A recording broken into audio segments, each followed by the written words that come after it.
Sorry.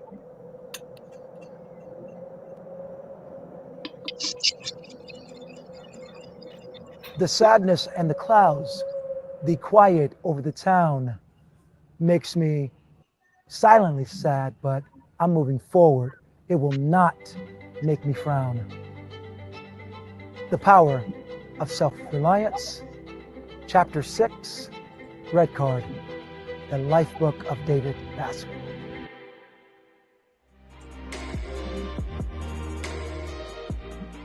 Talk to me about how you've been able to be self-reliant at such an early age. Just when you think that you're doing something, Yeah. and you think it's great in your eyes, and somebody tells you, no, Yeah. that's not, no, and you go through that denial, you go through a betrayal with yourself. So it was such the challenge of this blank canvas being filled, and now having the strength to be able to deliver. Yeah, that's where the confidence has to come in. So that tool that you've successfully put together as it relates to self-reliance, how does that translate into how you coach your players and train them to be indeed self-reliant, but still work as a team? So if I take my, when I was 4 and got this blank canvas, the first thing I have to do is make sure that they are very honest with themselves and be able to give themselves as players a good evaluation on the physical state, the mental state, and the direction that they want to go. Indoor game is awesome because you have linemen. So you're working with the same person on the line. You have to know when the other person's a little tired, he comes sprints off. Then you have to go on and you have to battle down the ground. But what happens when one of the linemen is scoring the goals and you're not? And that lineman all of a sudden only puts a social media post of himself. Teaching them how to share the wealth. Because when we score, we score for everybody. So when you're looking at the team, it comes into the family bond. We call it family.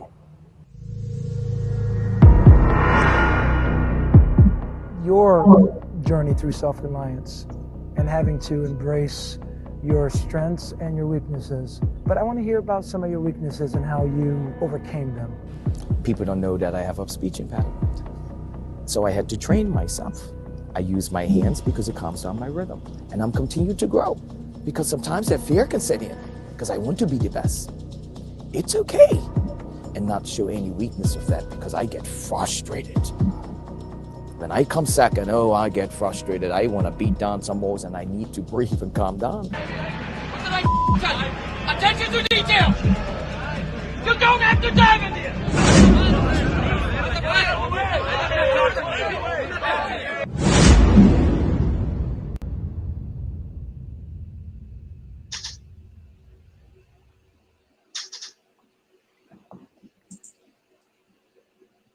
Well, good evening and welcome to the Island Stat Sports Show. I'm your host, Earl Beaston, and joining me is co-host Jason Juggling J. Ford.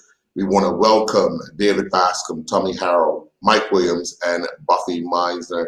We're going to be talking about Chapter 6, the Red Card book, The Life of David Bascom. Jay, we've been through 1 through 5. Looking at number 6, it seems quite interesting because now we're in a field of play and how life plays into the actual game.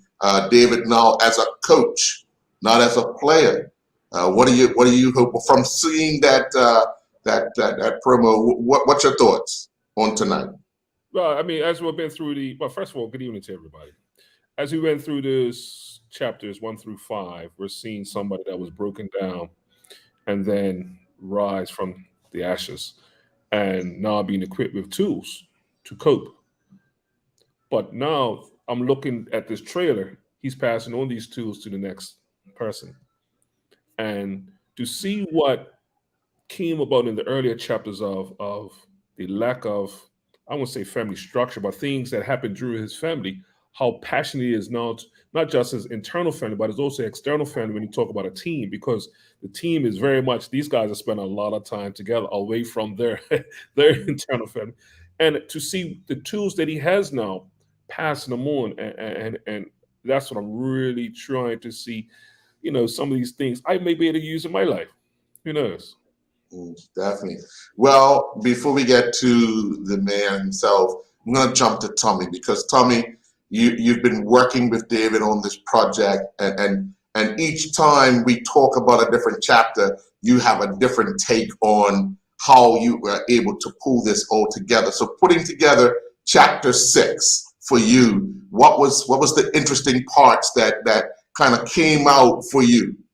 Well, that power of self-reliance as it relates to Coach David Bascom, it's almost poetic. That's one of the reasons why I opened the scene with, a poem. It's in longer version. It talks about the sunset and the clouds, makes me silently sad, but will not make me frown. That's the power of relying on yourself, putting those tools together, and basically just moving forward. So as we go deeper in the chapters, and as you know, there's a teaser for chapter 7 and chapter 8 on this reel, because it's going to take you back on yet another journey. It's just, it's exciting. And it's been really exciting to see how much my boy has grown from chapter 1 to now to chapter 6, and continue to see him grow in chapter 7 and 8, and how he makes himself available emotionally for everybody to see. It really surprised me, actually. And good evening, David, and welcome. This particular chapter, I've seen it live in action. Just transforming a mindset of adults, because that's what you have. Your team is a group of adults that have never been in a situation where what you put them in, you're changing the culture, you're changing the structure, you're changing so many different things, and they have to be open to it. How much of your life challenges reflects on what you're trying to do now? Good evening. A lot of it. When I first started, even when we talked about with the book and explaining, is that my greatest value of my life is my legacy. You got to be able to, all these experiences that I've been encountered and been able to package together to develop these tools, is now giving back, right? You want to see it into action, and having the joy of being able to transform from young people all the way through, especially professional athletes, especially these situations where we have a young man that's change looks different, but you're able to add something to their life. It's bigger than the game. So it is a lot. It is a lot. And it's amazing, because we all have them, right? We all have these experiences we go through life. Could you imagine being able to have that opportunity? I mean, Buffy can explain, because I know that's just in that field, right? You get a chance to embed yourself in your movement, and it's nothing better. And with soccer being the greatest, the world sport, football being the world sport, I mean, what a great position I am in. So I'm it takes a lot. It takes a lot. The one thing is that I've been, just when we've been going through this, Tommy will let you know, there's no takes, right? There's no takes. This is no like stop and let's redo it, right? This is what you get. You're getting everything. And I didn't realize how much profanity I use. Using the bleep button. you didn't listen to me when I told you. Well, I didn't realize it, because you're in that emotional state, and I'm glad that you didn't catch the one when I think I released one of my players after the first game. So thank you for not releasing that video. No, it's just what it is, and it's really a joyful journey, and I'm really proud also to have the group that we have on board. Sure. Now I'm going to go to Mike, because Mike actually played with David. He's been to Bermuda doing coaching as well. But Mike, hearing some of these stories about David, and now that he's putting them into a book form and kind of a movie form with Tommy, how does reflecting on your time playing with David and being around David, how does this kind of fit into what you pictured of David Bascom? Yeah, well, greetings, everyone. Yeah, so I'm gonna take y'all back a little bit to the 1990s, and one thing that has always stood out to me is that David believes in studying, and I'm saying I'm a teacher now, so I speak in that language, but it's training is another word for it in a different context, and he's always been that studious person. And it's not,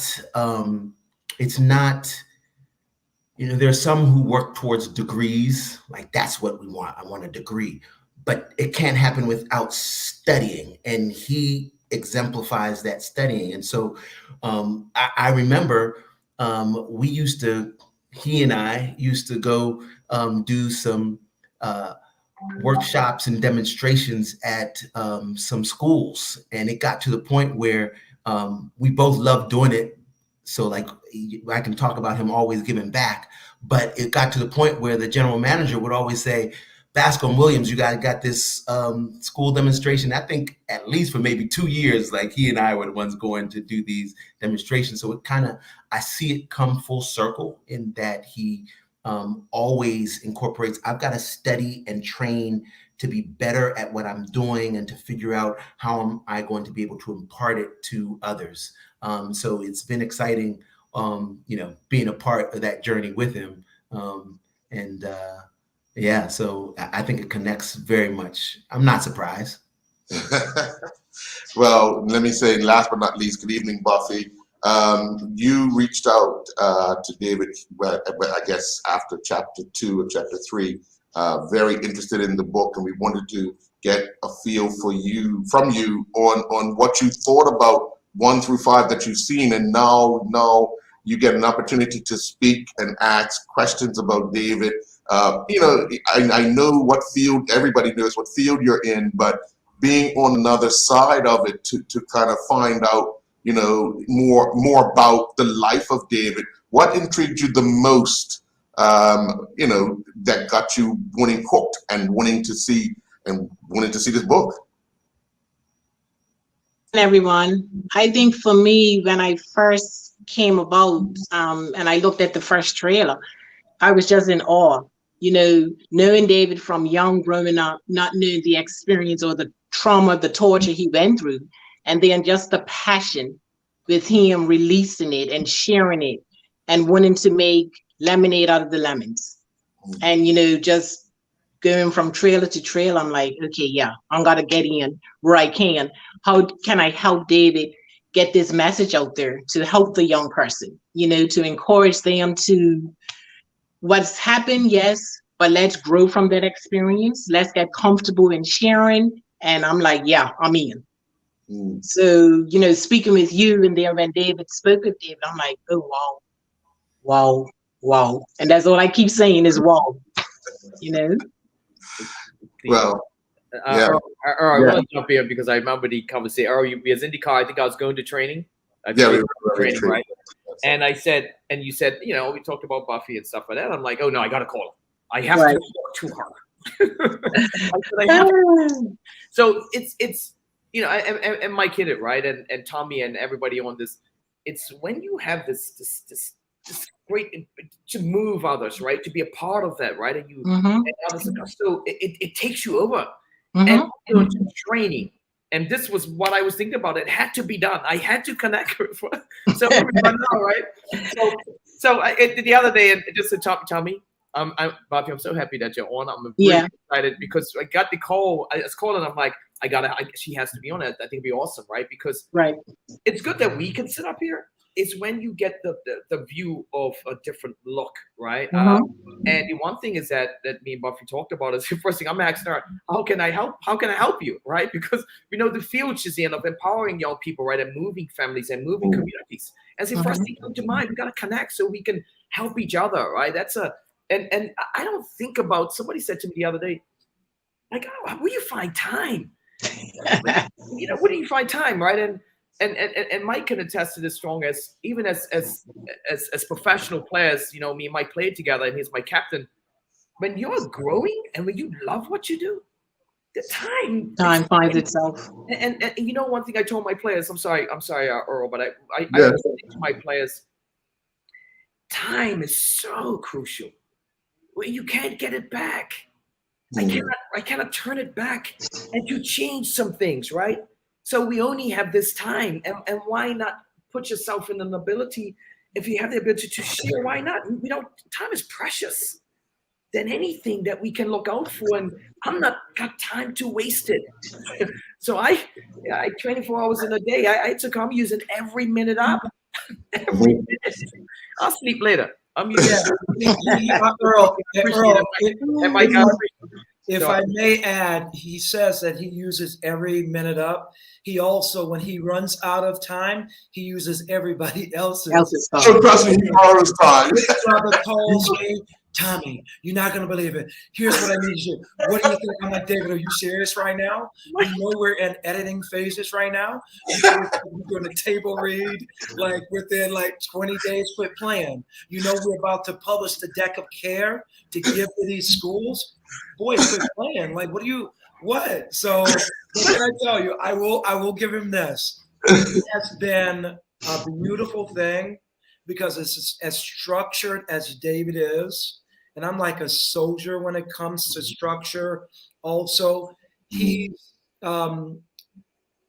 given me the ability to kind of let go a bit and say, okay, we can still stretch out time a little bit more. So thank you, brother, for calming me down a bit and making me loosen up a little bit when it comes to just seeing it in another way, Mike will tell you, well, I'll call Mike up, right? I was like, Mike, I got this power one. Mike's like, listen, I'm in school. I'm like, no, man, I need to.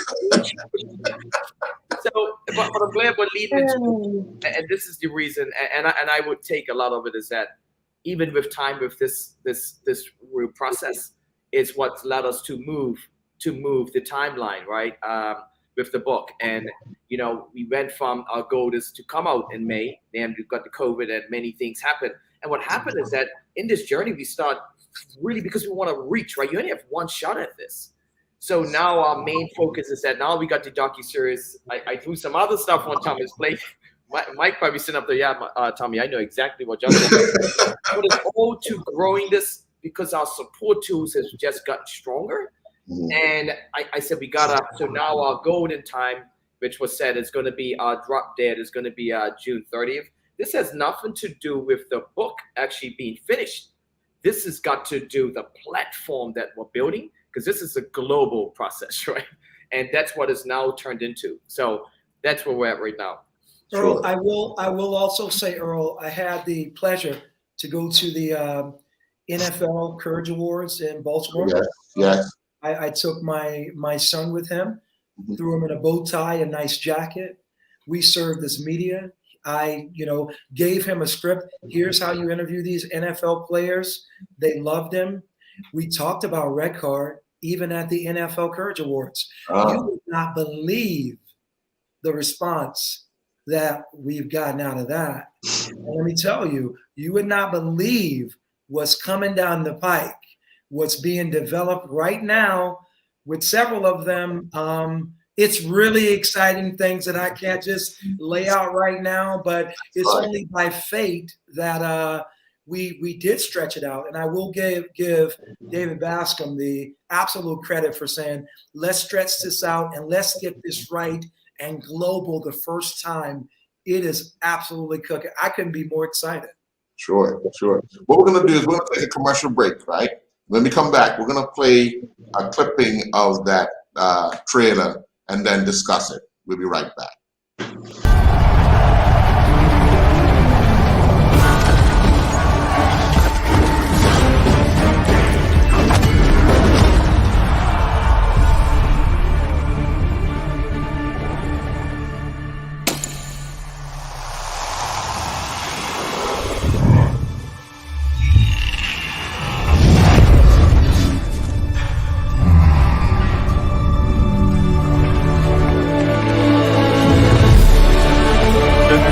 lot of weapons. You seeing this?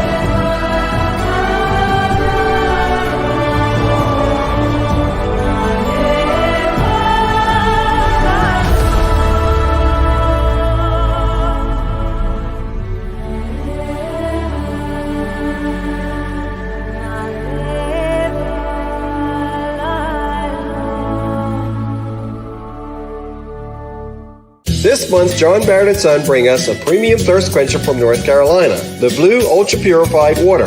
Many other bottled waters use reverse osmosis to reach an acceptable level of purity. Le Bleu uses a 5-step purification process, which includes fractional vapor compression, distillation, and ozonation, assuring purity and a unique, appealing flavor. Consumer testimony repeatedly praises the taste of Le Bleu compared to the other brands, and this, along with superior purity, makes Le Bleu a must-try.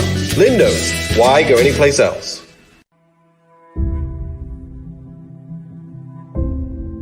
I'm also thankful and grateful because my greatest value of my life is my legacy. But why I do it? I feel supposed to do it. I was put here to be here, to do what I'm doing right now.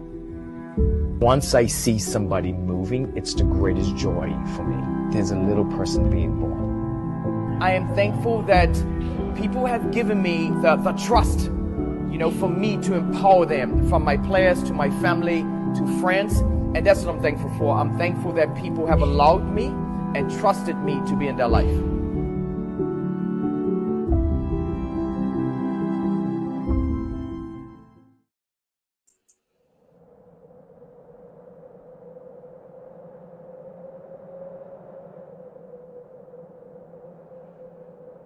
The sadness and the clouds, the quiet over the town makes me silently sad, but I'm moving forward. It will not make me frown. The Power of Self-Reliance, Chapter 6, Red Card, the Life Book of David Bascom.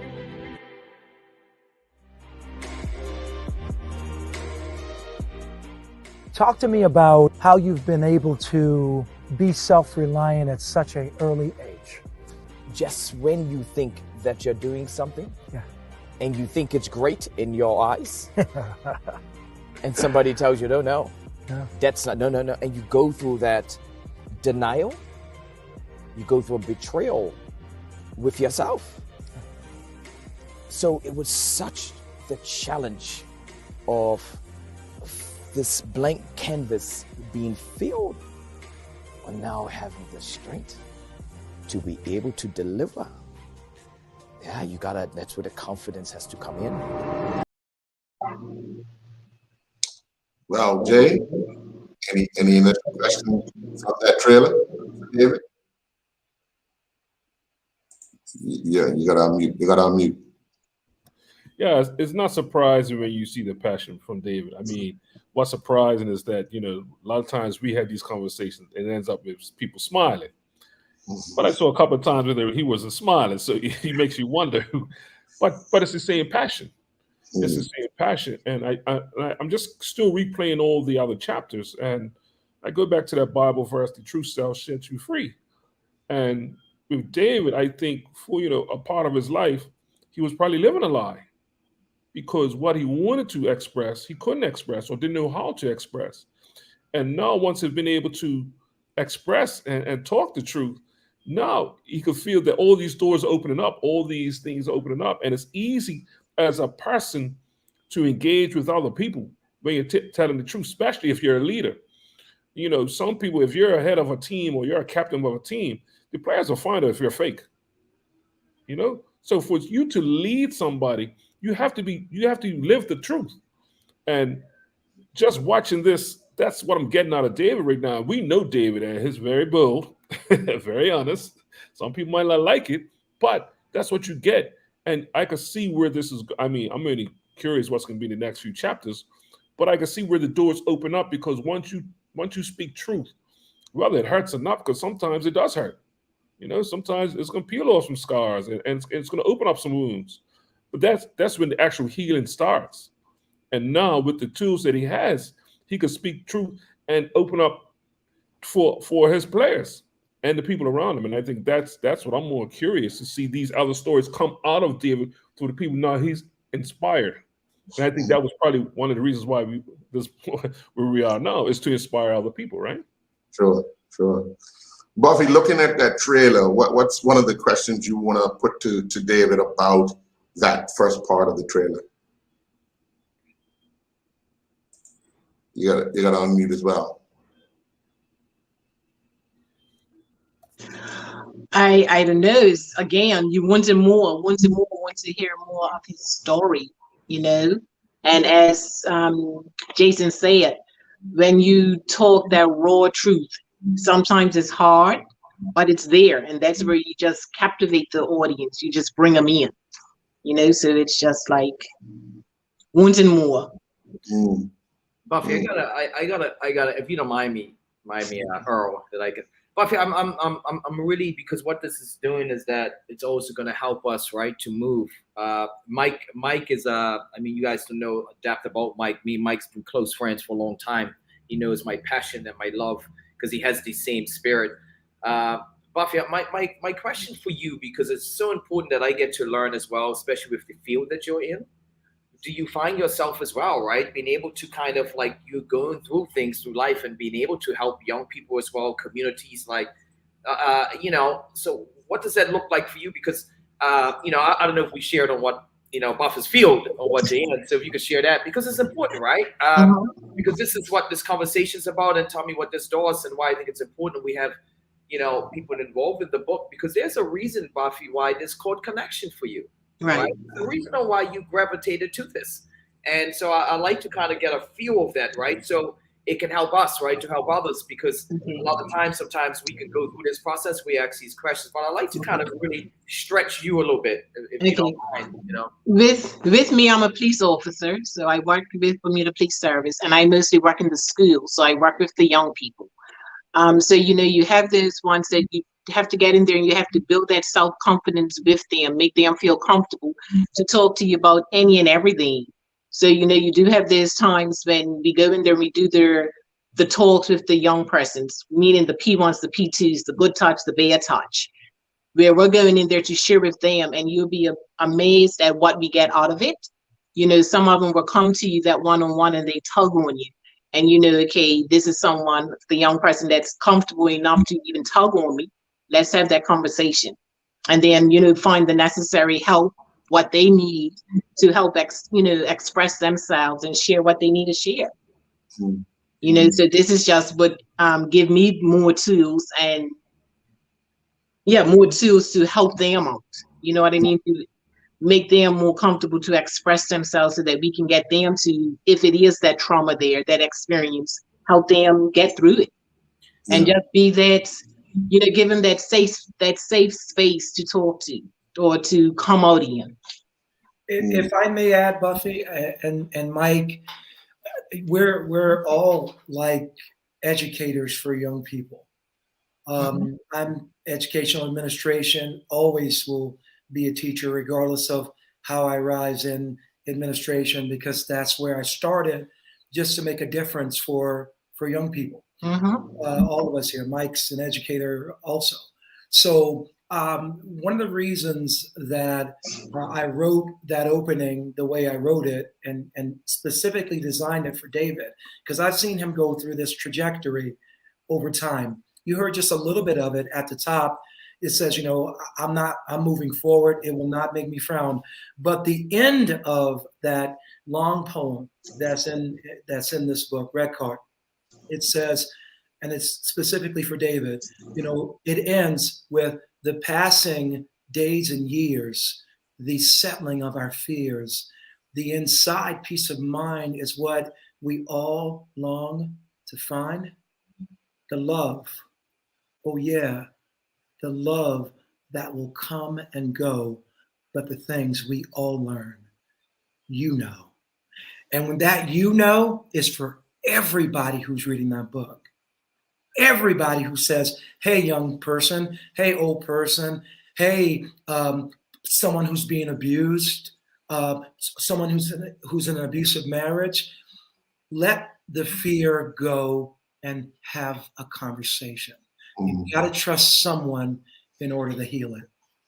I'm glad you said that, because David, I want to ask you, how many times did you want to tug on someone, like Buffy was saying, a young person would tug on them and she would know that's the time to have a conversation?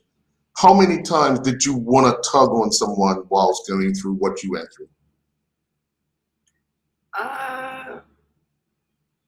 It's never once. It's crazy. Never, because I think it's, I don't know. It was, I just wanted to be free. And okay. And why I feel this mindset, and I had that mindset because you remember I was independent for so long.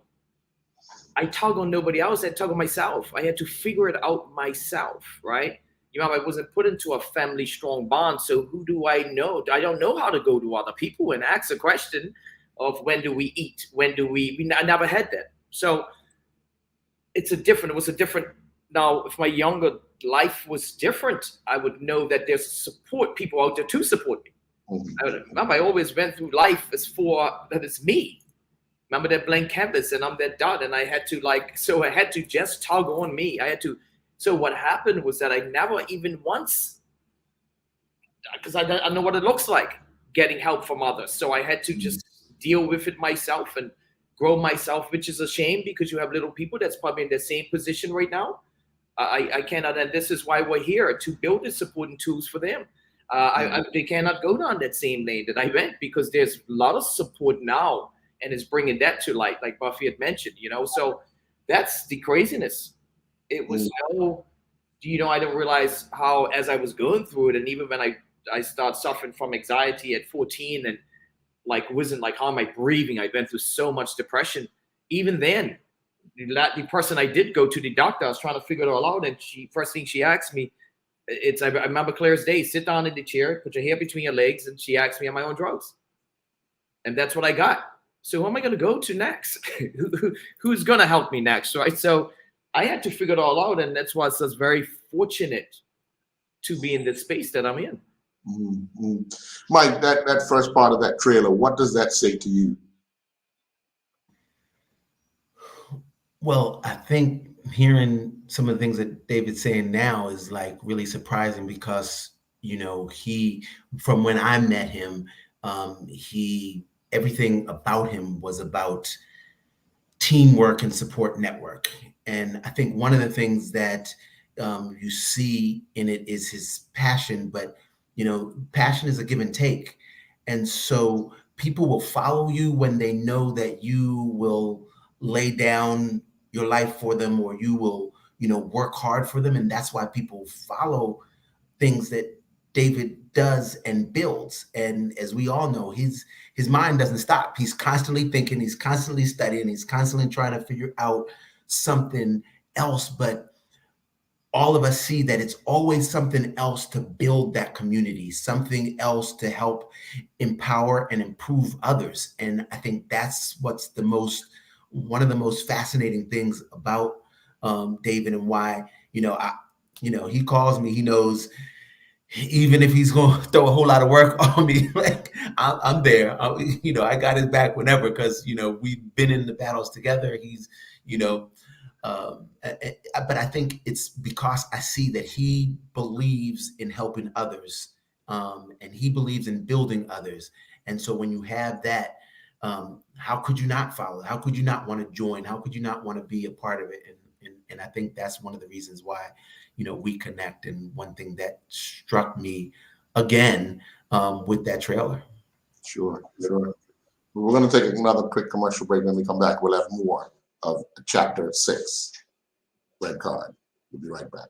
The history of everyday use of spices extends back thousands of years into antiquity. Since 1976, the Frontier Natural Foods Co-op has been bringing a wide range of exciting and authentic flavors to the table. A comprehensive range of ancient traditional herbs and spices produced organically and sustainably. The results are good news for the environment and more robust, fragrant essential oils in these natural seasonings. This month, we're featuring Frontier Natural Products, at least 95% organic salt-free lemon pepper. Lindo's. Why go anyplace else?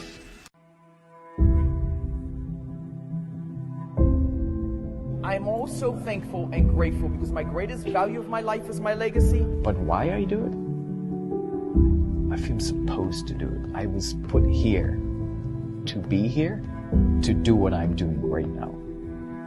Once I see somebody moving, it's the greatest joy for me. There's a little person being born. I am thankful that people have given me the trust, for me to empower them, from my players to my family to friends. And that's what I'm thankful for. I'm thankful that people have allowed me and trusted me to be in their life.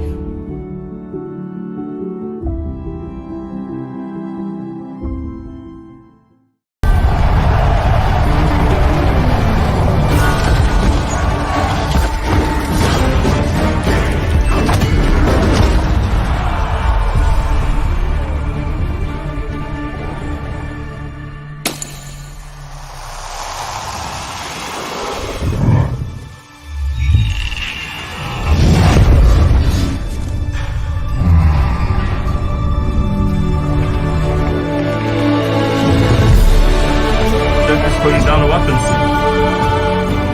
You seeing this?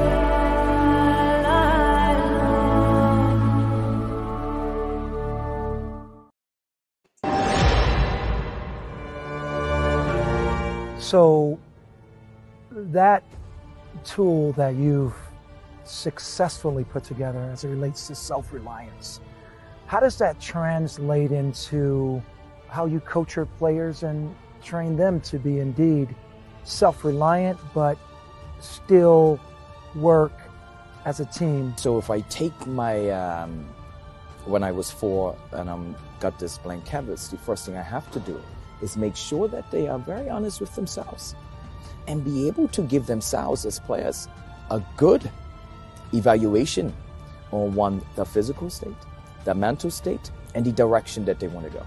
Indoor game is awesome because you have linemen. So you're working with the same person on the line. You have to know when the other person's a little tired, he comes sprints off. And then you have to go on and you have to battle down the ground. But what happens when one of the linemen is scoring the goals and you're not?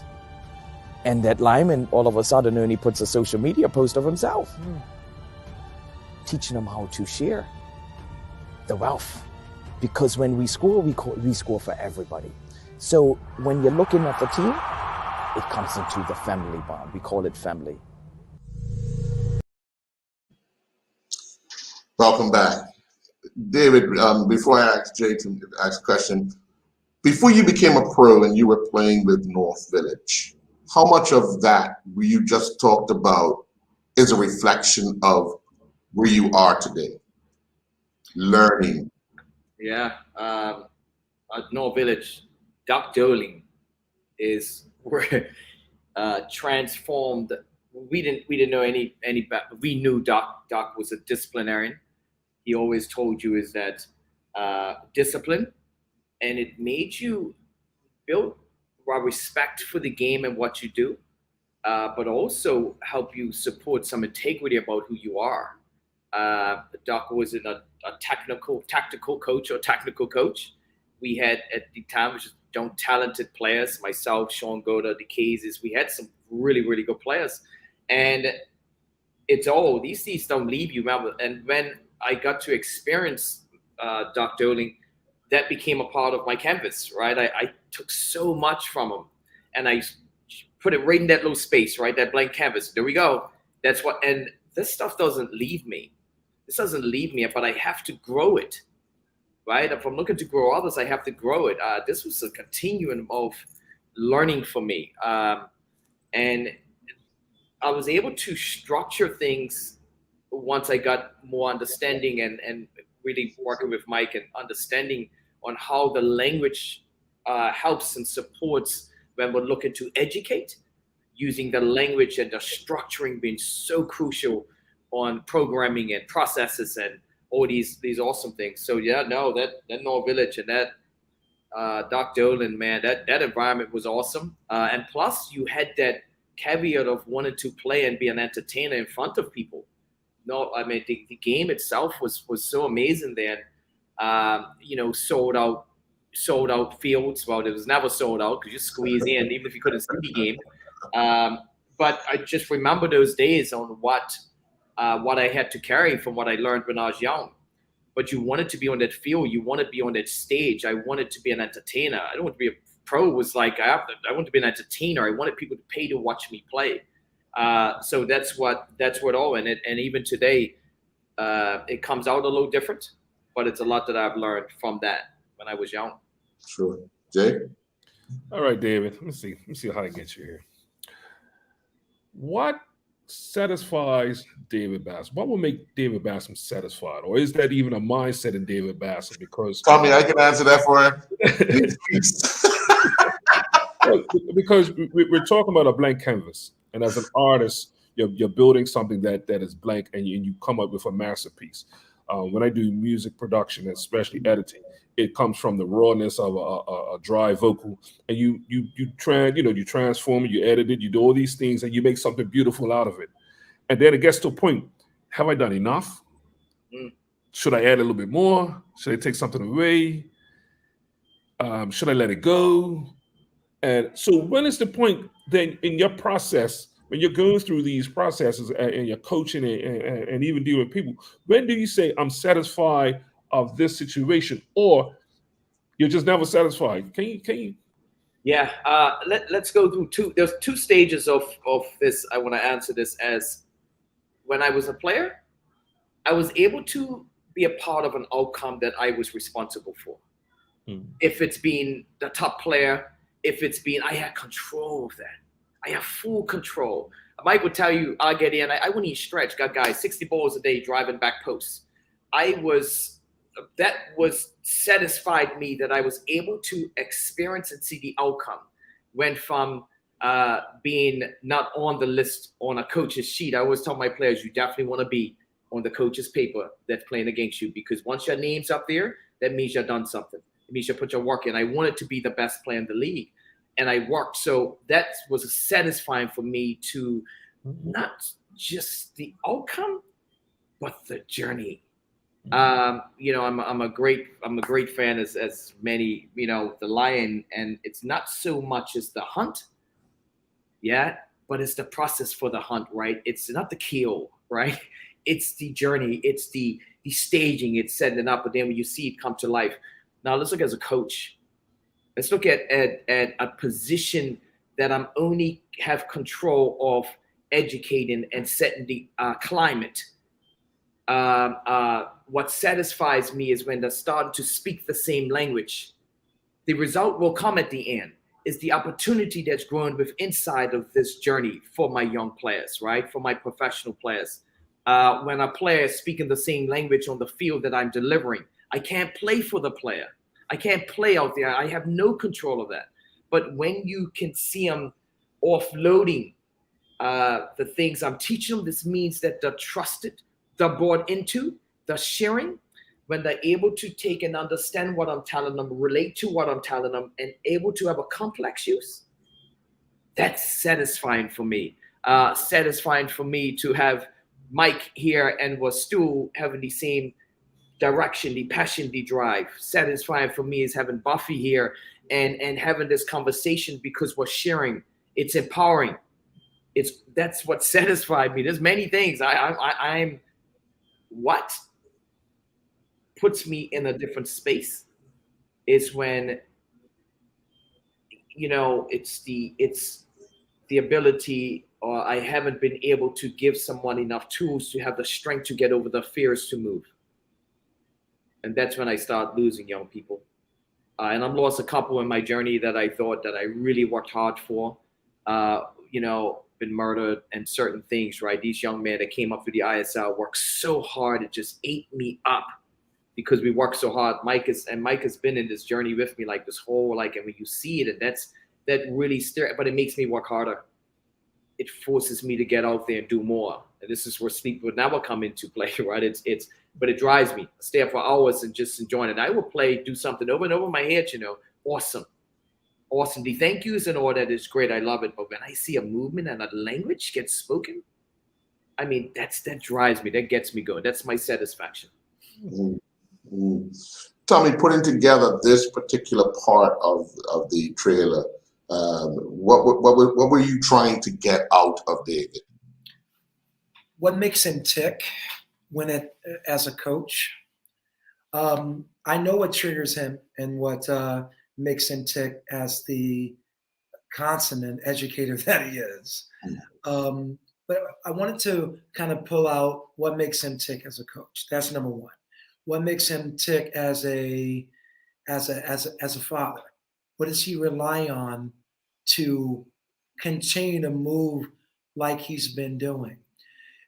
I have the distinct pleasure that when we're filming things and we're writing things, I recognize that he's saying it for the first time out loud, hearing himself. And it catches him.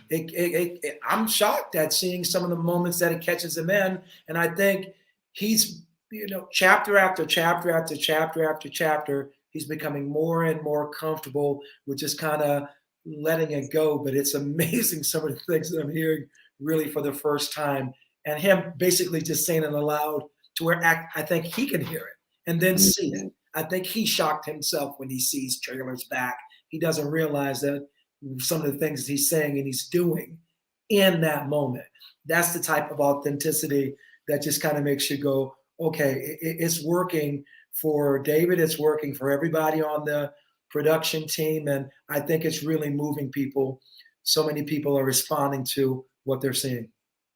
That's why I'm loving having Buffy here. So Sure. I was just going to ask Buffy. Buffy, you indicated you remember David when he was really, really young. Now you see him in this element, and you're watching these trailers and you're anticipating what's coming next and so forth. How much growth have you seen in David sitting here online with him right now? Just from what, piggybacking off what Tommy said, from the first trailer I saw to now, you can see he's the passion's there and that truth is just flowing because he's got that comfortable, that safe space, and it's just flowing and he's not even realizing it, until after the fact. And like I said, when he probably listens back to it and realizes I said that, or that came out, that's the first time I've said it, I've heard it, everyone else has heard it. And it just, like I said, it just empowers him even more, just gets that flow going. Yeah. And Mike, not actually seeing David for quite some time, but I'm pretty sure he's always calling you. but to see the growth of the person you would have met years ago, and now hearing a story and seeing how he's transformed from a player to a coaching aspect, coaching adults, because he's always had that passion of coaching kids and helping to guide kids and so forth. But now he's transforming himself into a senior men's coach or a senior women's coach. That transition, how do you see that in this trailer? I see it in maybe a slightly different way because I've always seen him as there's few who are as studious as he is. And always working hard, always looking. I mean, even with me, I know he keeps saying I'm his captain, but I've learned so much from him, and him pulling me aside. Okay, look, let's work. You're in this position on the field all the time. You gotta. Here's your chance to practice this so that you can help not just develop yourself, but the team. So I kind of want to go back to something Jay was saying before about is David ever satisfied? Or when is he satisfied? And at first I was going to say he's never satisfied, but then I started thinking a little bit, and I'm like, no, he creates a masterpiece, and then I'm on to the next masterpiece that I'm trying to create. And so for me, seeing his growth over the years is okay, we've done this. Now what's the next thing? Or I'm able to reach this stage. We had not only the Bascom pro soccer school, but then we implemented the School of Excellence, and then we implemented the ISL, and then as a player playing and trying to win championships, and now trying to be a coach to try and build those same championships. But then how can I broaden the impact to the youth? So for me, it's like I think I've seen him at that stage where he started already coming into himself. And I know that, of course, as we all grow older, we get a little bit more refined. We see the vision even clearer, but it was kind of always there from when I met him in the 90s. Like that was there, and that started coming out. And so for me, I'm seeing this all just continue to come into fruition. And as his friend, I'm always like, okay, I'm anxious to see what his next masterpiece is going to be. Sure. David, in that trailer, that second portion of the trailer, there are moments where you are looking to make sure that the team is growing.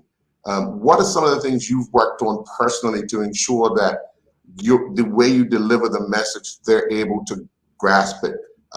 Even when you coach the young people, you have to deliver it in a different way, but you want that same message and the same response.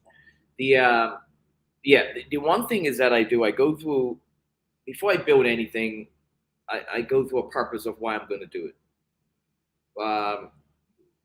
What is my final outcome? What is the goal in here? What I'm trying to achieve? If it's with the professional players, a camp, a conversation, a workshop. And then before then, I don't come back yet. I forecast what the perception is going to be. Then I go past that and have, what is my reflection going to look like? Then I come back and build. Then I come back and say, what is the purpose of why I want to do this? And I have these steps ahead of it, right? Then I go, what is the vision? Well, how do I want to expand it? Then I go, I got all these ideas, let's put them down. Then I got to structure it, and then I start the action. As simple as coaching a little person, as simple as having a conversation, as simple as there has to be direction for it. I love critical thinking. I've forced myself to be and building circles that's going to move me. And it's very important. My purpose chart looks different than many. I have a small social time, or you saw when you came up. You must have been tired of being in the house. I said, Earl, where we going? I said, here in the living room. We go sit off, we watch game tape. So where we going next? Well, we go in the kitchen and eat. So it was and my time, I'm valuable. My time, I go, and if I go to socialize at a bar, guess what? I take my tools. I take my computer. I take my book. I take my game notes. You've seen it, and I write down all my stuff. And I have to be productive. When I'm delivering it, in this part of it is that before I can move anybody, I have to be able to understand and build my own culture inside of myself and make sure my climate is right. I cannot ask my players to let's jump into my culture if I don't show them and teach them on how to build their own strength inside themselves. They have to be able to release their own fears before they can jump on and be a part of this huge journey. And that was very important. They got to know the weaknesses, the mental, the physical. They have to know what challenges them. And that's the conversation. And I tell them, stand in front of the mirror, have the conversation with yourself. Be comfortable being uncomfortable. And you're going to have to get over it, because when you come to me, I'm giving you some tough love. Oh, you're coming down a whole different lane. This is 21st century. It looks a little different from back in the day when me and Mike was playing. We knew how to forecast and do these things. So we just developed ourselves. We worked, and nobody had to tell us go right, left. So it looks different, and the learning curve is different. So I had to basically really pull together, how am I going to show, demonstrate, explain? I can't just do it through practical. I have to have theory. I have to make sure my boards are correct. The other thing is that I learned tremendously from, even going through education is language. The language has to be spot on. The language is about who you are, your integrity. But here's the thing, if I'm willing to change, I have to be willing to be acceptable to change myself. Because change comes in time. And in a short season, I had to change the whole culture. So if you're a leader out there, and if you think that you can just change and bring somebody else in to change, you got to jump in. You got to be a part of the journey. You have to be a part of the journey, or don't make no sense calling for change if you don't want to be a part of it. Stay outside and let somebody else, or just go put in and just say, listen, I'm done because I want change, but I don't want nothing to do with it. So I think it's best that I just walk out the door, but they're not going to do it, right? And that's where the selfishness kicks in, and I have to be comfortable with that. I want change, and I'm a part of change. And I'm seeing it many times because I go in and help. I call it club rescue, right? Like bar rescue. I call it club rescue. And the first thing you do, everybody wants to hire you. Come in and make change for me. We need culture shift and we need climate change. But then when you figure out that they're responsible for things as being the way it is, I said, well, are you willing to change? And they don't come to meetings. They don't come to sessions. Well, you're wasting my time. And that's where we are with our players as I'm developing them. You have to commit to change. If not, they got to make decisions on you. But it also starts on the top, right? We have to understand that and making people accountable for the things that were destroying. It bothers me to no end. Sure. But we're going to take another commercial break. When we come back, we'll have more of Chapter 6, Red Card Book. We'll be right back. I'm also thankful and grateful because my greatest value of my life is my legacy. But why I do it? I feel supposed to do it. I was put here to be here, to do what I'm doing right now. Once I see somebody moving, it's the greatest joy for me. There's a little person being born. I am thankful that people have given me the trust, for me to empower them, from my players to my family to friends. And that's what I'm thankful for. I'm thankful that people have allowed me and trusted me to be in their life.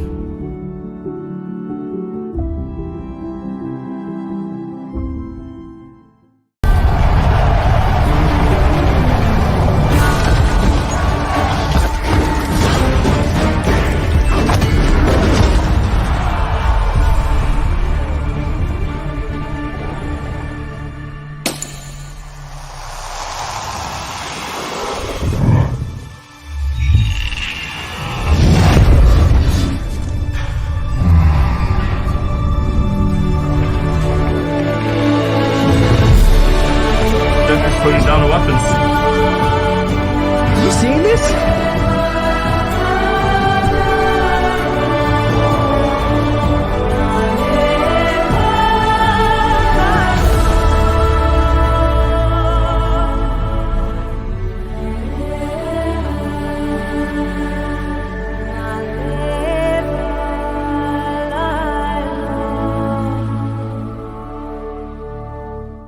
Most of us identify pasta with the joys of Italian food, the most popular cuisine on the planet. After all, pasta is the staple food of Italy, where hundreds of varieties are enjoyed daily. While traveling in the Far East, the founder of the Explore Cuisine company was surprised and impressed by the variety of exotic pastas he found, sampled, and enjoyed there, and resolved to bring this knowledge back to enrich the cuisine of the West. This month, we're featuring delicious Explore Cuisine organic mung bean fettuccine and black bean spaghetti. Lindo's, why go anyplace else?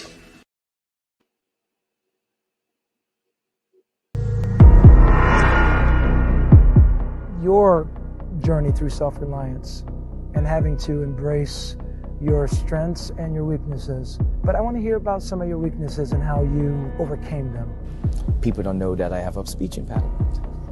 So I had to train myself. I use my hands because it calms down my rhythm.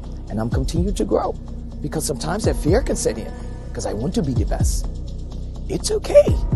And not show any weakness of that because I get frustrated. When I come second, I get frustrated. I want to beat down some walls and I need to breathe and calm down. What did I tell you? Attention to detail! You don't have to dive in there!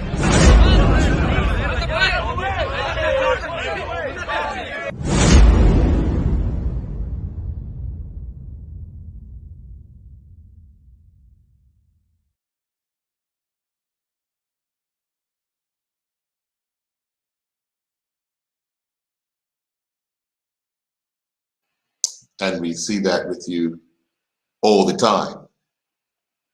Yeah, I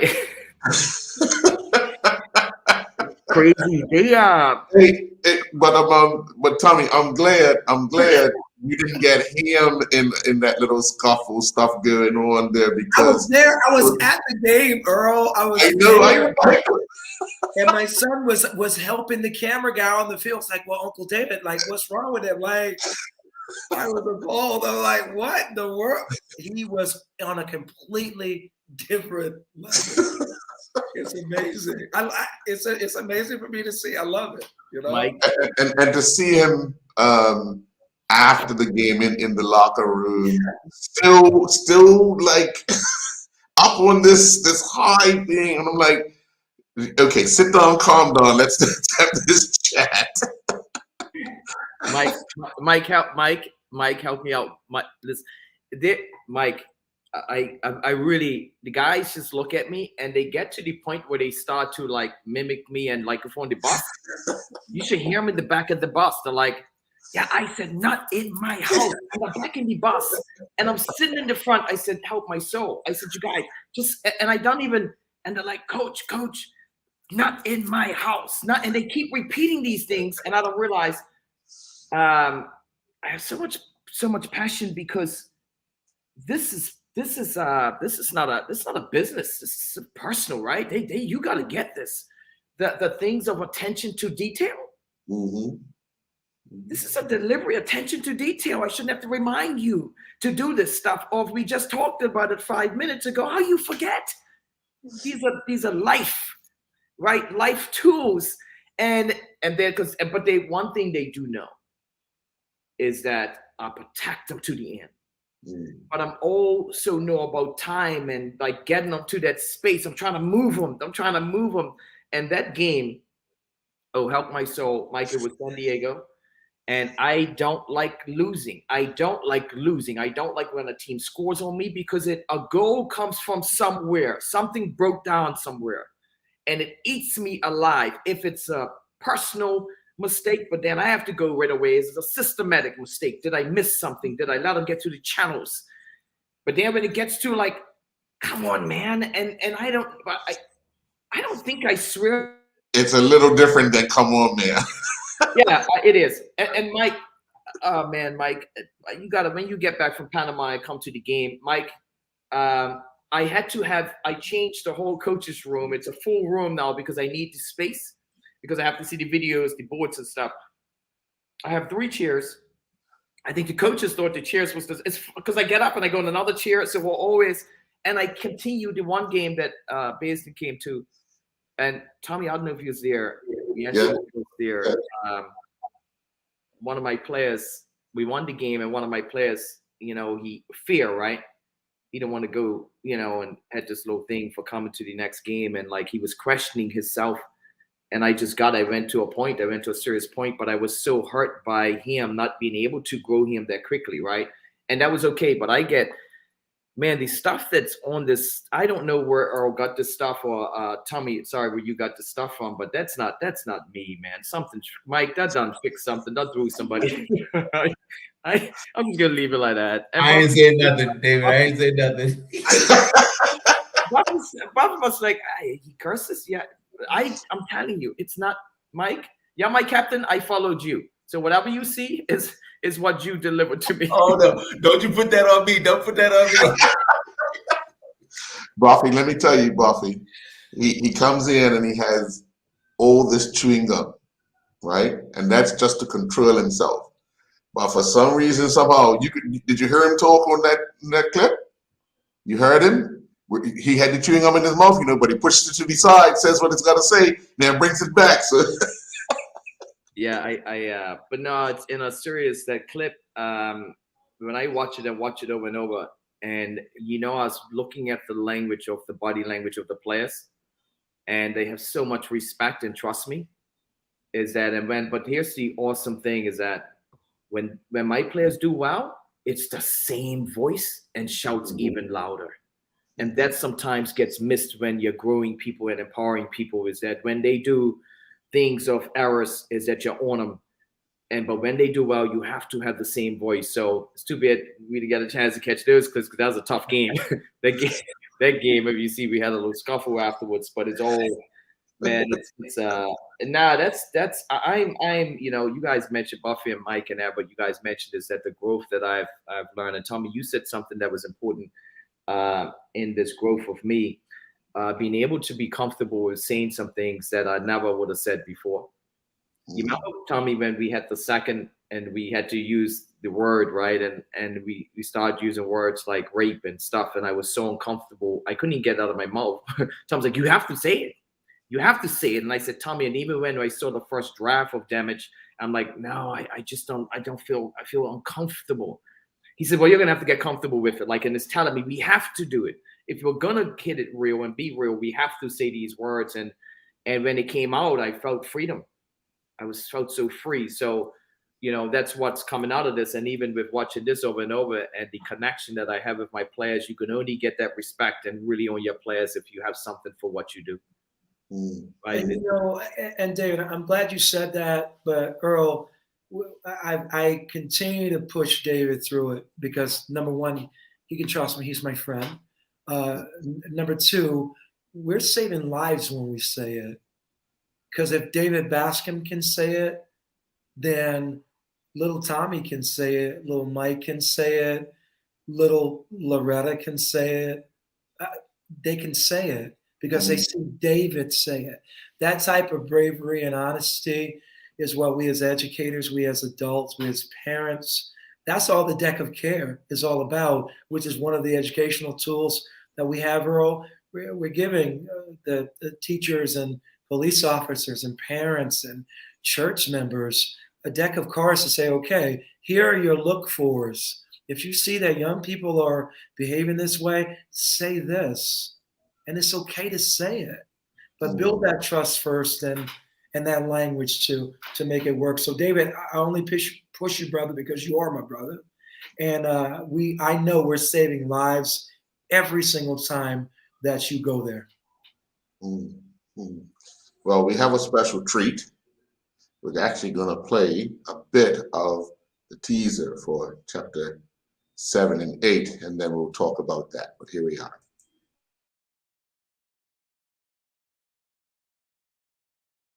Talk to me about fatherhood. Do you know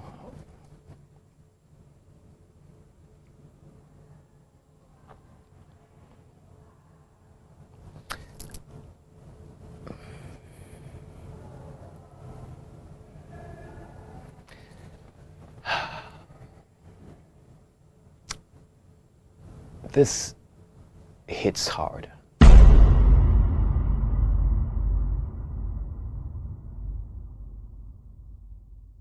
Think about it in life. You can say, yes, I'm doing this. It's like, oh yeah, that's awesome. But if you don't give yourself enough preparation to have more time,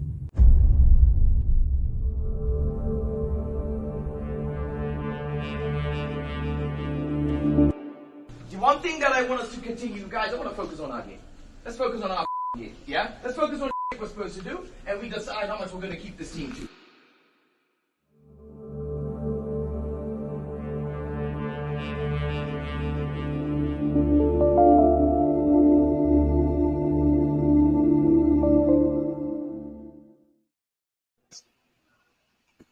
I'm going to let Jay start this one. Well, you need some soap. You need some soap. You really need some soap in your mouth, boy. That's what our mamas would have said back in the day. Granny would have said that. Come. How many after I saw a little bit in the sneak peek, but I want to go back just to the trailer for 6. And you mentioned something earlier, but I saw a visual that I'm thinking of. Attention to detail. The David Bascom I knew growing up, obviously playing for North Village and then even playing for Boulevard, the player that he was a naturally talented player who had a lot of flair. I want to say he was a structured player because those guys, they just wanted to do what they wanted to do with the ball. When or what was the catalyst of you to really focus on attention to detail? Was it when you went to school? Maybe when you started playing professional? Because I can see that as in everything that you do now. It's whether it's coaching, whether it's off the field, whether it's on the field, and whether even family. Yeah, attention to detail. I'm wondering where was the catalyst? Because that wasn't the David Bascom we knew back in the 80s. Yeah, it was my third year playing pro. And the reason why, because I wanted to duplicate within myself. So what I'm doing and training the 60 shots per day, and I wanted to make sure that it became the trained behavior. So I had to continue to put it down and build this template. But then when I'm building it, I was creating all these little models to make sure. So everything became structured. Mike, I don't know if you remember. I used to write down around my chair. I had some tape around my chair, and I put down, and I have game notes. And my game notes were structured, and then I put it below my kind of locker. And around on tape, I said, if you touch this or come inside here, I will get you fired, right? Because I just felt I had all this power. I didn't have it though. But inside of it was my place where I had objectives, my goals, because I wanted to be great. I wanted to be the best player. And the reason why that happened, because I had some shortcomings. Fear almost took over me because I was giving up the game after the first year. I was using the indoor game as an excuse and a reason of why I wasn't being successful. I wanted immediate gratification. I wanted to be the top goal scorer first year as a rookie. I had this crazy thing that this can happen, and I had to slow down and take my time. And when I said I have to model this, I changed my number that year. Everything became a means. So I was detailing my jersey. Like you remember, I always wore long sleeve jerseys. It got to the point where the team did not have long sleeves come on, and I had it sewn. I cut jerseys, like parts of like a t-shirt off, so it looks like I had an undershirt, and sewed it to my sleeves. Everything. When Paul Kitson, God bless his soul, passed away, I put his number, PK7, on everything I wore.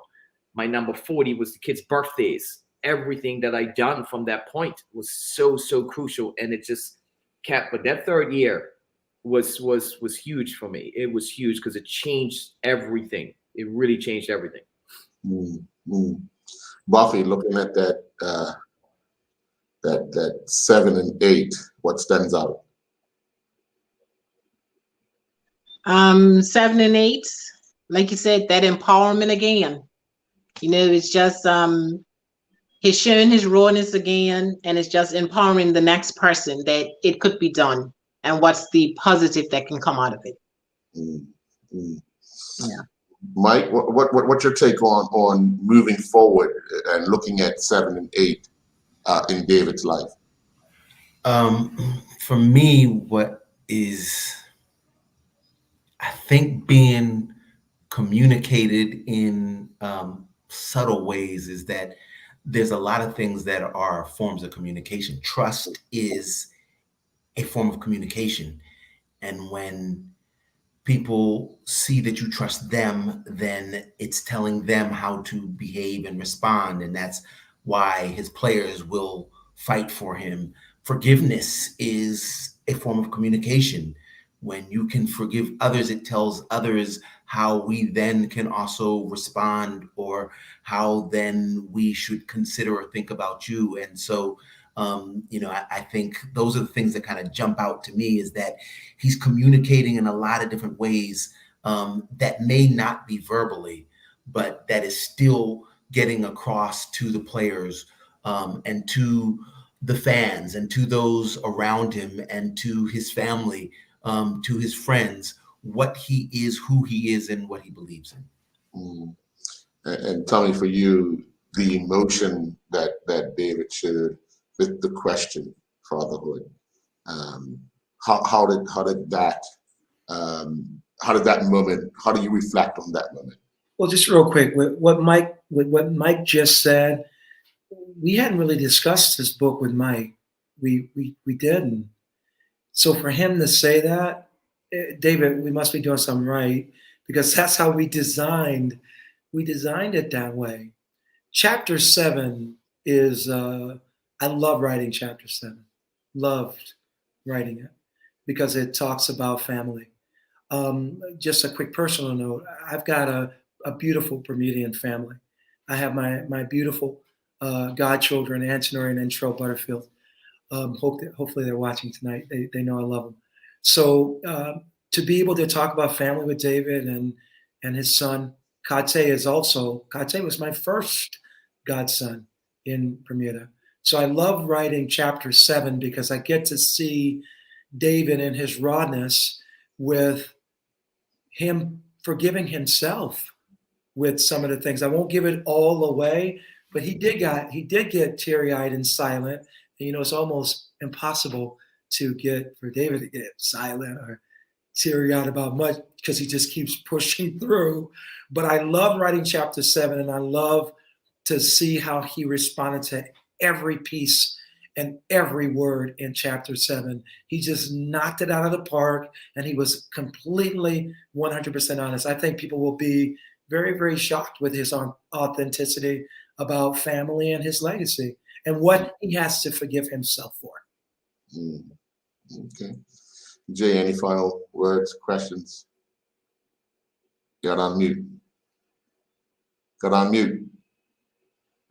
Carrie, hurry up.